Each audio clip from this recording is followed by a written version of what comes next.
My husband arrived late to my 50th birthday party, not alone. He brought a woman half my age and a 5-year-old child. He announced it in front of everyone.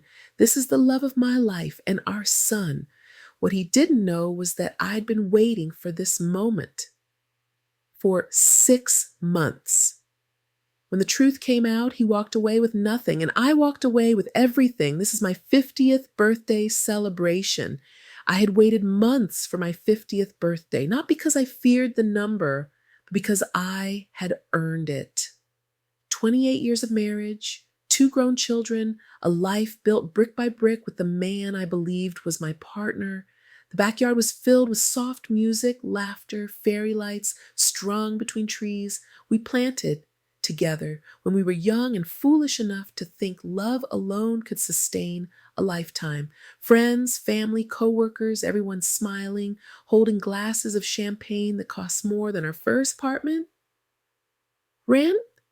Celebrating with me. Then my husband arrived late, not alone. He walked in holding the hand of a woman I had never seen before, young, nervous, barely old enough to be my daughter, wearing a dress too tight and heels too high for backyard party.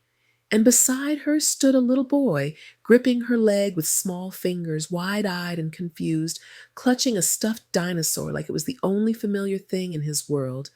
The music stopped. The laughter died mid-breath. My husband walked over to the music and took the mic, cleared his throat like he was about to make a toast. That same confident smile he wore when he pitched clients, when he lied to his clients, when he promised me forever. He smiled at me and said, "Happy birthday, sweetheart, and for your present, I want you to meet the love of my life." The air left my lungs. Someone near the punch bowl made a sound like they'd been punched. He gestured to the woman with the casual pride of a man showing off a new car. She's 35, still young enough to keep up with me. He actually winked when he said it. Then he looked down at the child, his child, our secret, and said, voice swelling with paternal pride, "And this is our son. He's 5. Can you believe it? I'm a father again." Gasps rippled through the yard like a shockwave. Someone dropped a glass. It shattered against the stone patio, a sound like bones breaking. My sister whispered my name, her voice cracking, but I barely heard her through the roaring in my ears. I didn't scream. I didn't cry. I didn't collapse into the theatrical devastation he was clearly expecting. Then he said, "Happy birthday. This is my gift to you. If you're still with me right now, you already understand what this story is really about. Subscribe to Family Secrets and Legacies for more stories where the truth is never rushed but always revealed." Let us continue. I simply stared at the man I had shared my youth with, the man whose shirts I ironed, whose mother I cared for through cancer, whose business I built with my own inheritance, and realized something chillingly clear. This wasn't a confession.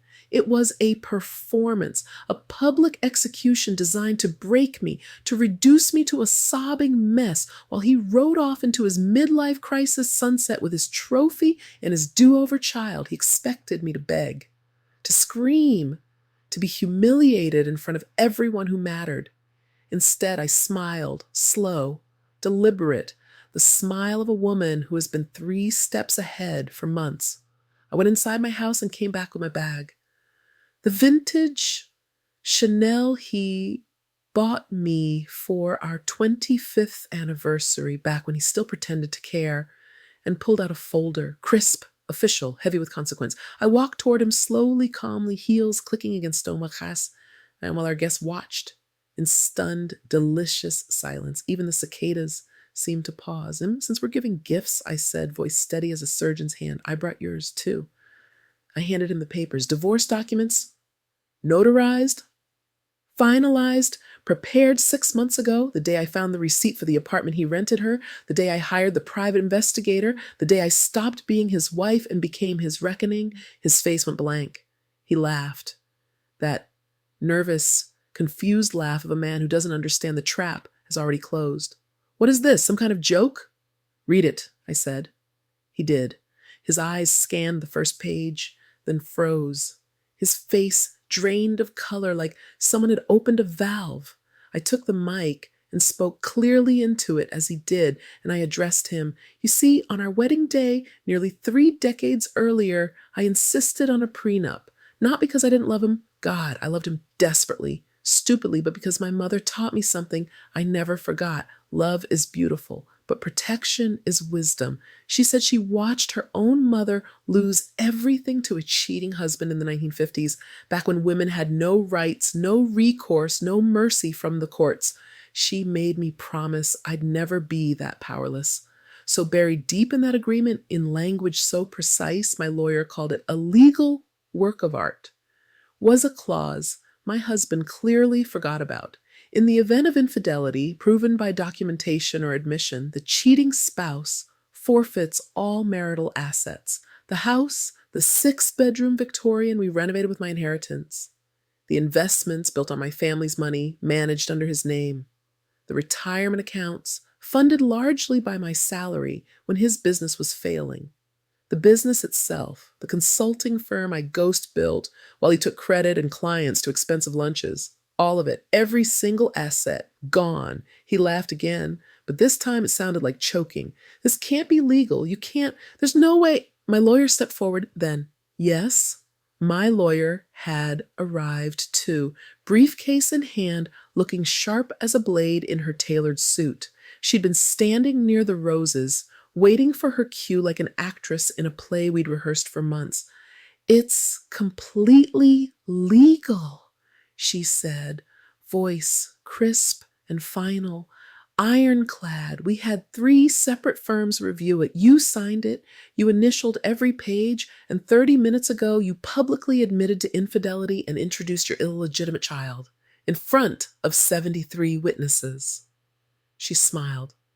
We couldn't have asked for better evidence. His smile collapsed, crumbled like a sandcastle hit by a wave. The woman beside him, the girlfriend, the mistress, the fool, her face drained of color. She looked at him, then at me, then at the papers, and I watched the math happen behind her eyes. No house, no money, no safety net, just a man who'd already proven he destroys everything he touches, and a 5-year-old child who would need food, clothes, school, stability. This can't be real, he whispered, voice small and broken.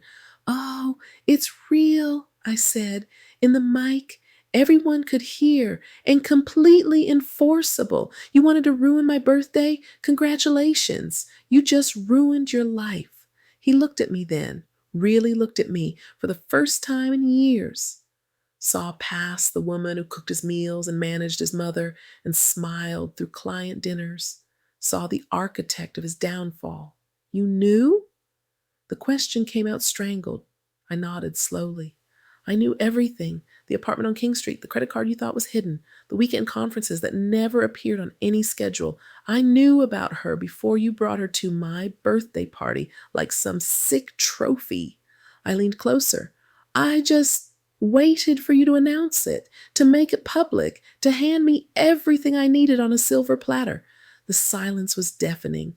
Even the music seemed afraid to restart. He turned to his mistress, desperate, drowning. She took one look at him, at the wreckage of the man she thought she was winning, and something shifted in her face. She picked up her son, turned, walked away, left him standing there, alone, holding divorce papers in one hand and the ruins of his arrogance in the other.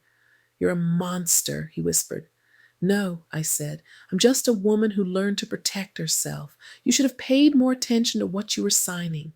He left my birthday party carrying his truth instead of his pride, walking through a crowd that parted like he carried contagion. That night, after the guests went home, after the hugs and the tears and the promises to call, after my sister helped me clean up and my daughter held me, while I finally let myself shake, I sat alone beneath the fairy lights, untouched cake beside me, and felt something unexpected, not devastation, not rage, not even satisfaction, relief, pure, clean, crystalline relief. Because at 50, I didn't lose my husband. I lost a lie I'd been carrying for years without realizing how heavy it had become. I lost the performance of a happy marriage, the weight of pretending, the exhaustion of being grateful for scraps while he feasted elsewhere. I lost a man who saw me as a supporting character in his story instead of the author of my own. And what I gained? Everything. The house where I would build my real life. The resources to start over without fear. The knowledge that I was never the fool he thought I was. And a 50th birthday story that would live in family legend forever. I raised my glass to the empty yard, to the fairy lights, to the woman I used to be and the one I was becoming.